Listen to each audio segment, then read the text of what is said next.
For the Pontigny project, I was able to take a group of students from Warwick University to work at the Abbey Church. The project concerns the masons' marks in the church, and we were there to locate and record them.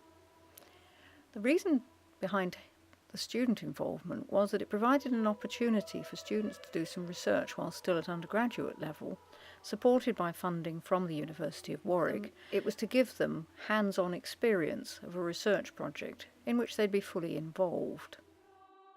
As part of our training experience, we went to Kenilworth Castle, which is a local site near to our university, and we took part in some training exercises which allowed us to use technical equipment and to prepare ourselves for our time in France.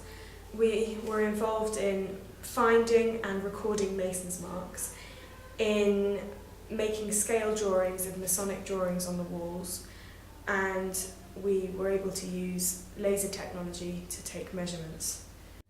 During our time in Pontigny, we spent the 10 days living at Professor Kinder's house, who was one of the supervisors on the project. It was really great to, living there we felt as a part of a team, and there was a great sense of community, and we all cooked for one another, and it was really great to share our experiences.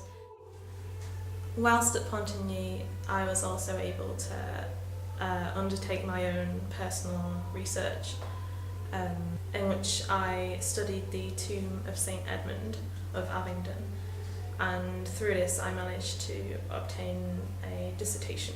This involved taking very precise measurements of the tomb and creating scale drawings. So the URSS scheme provided me with the funding to research my dissertation in France, and this was very beneficial as I was able to spend 10 days in France collecting primary evidence for my dissertation. Pontigny Abbey is a very light building, and because of this we needed to work at night using torches, lasers, binoculars and measuring devices to locate the marks. In order to record the marks, we would first have to locate them and then identify its position within the building using the grid system that was created for this purpose. The mark would then be photographed and entered onto a spreadsheet, which would enable us to assess the distribution of the marks within the building.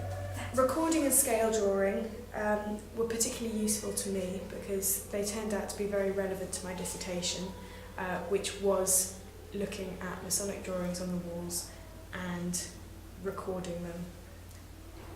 Also part of the internship, we had a few excursions to several sites, including Gadelon Castle and St Florentin,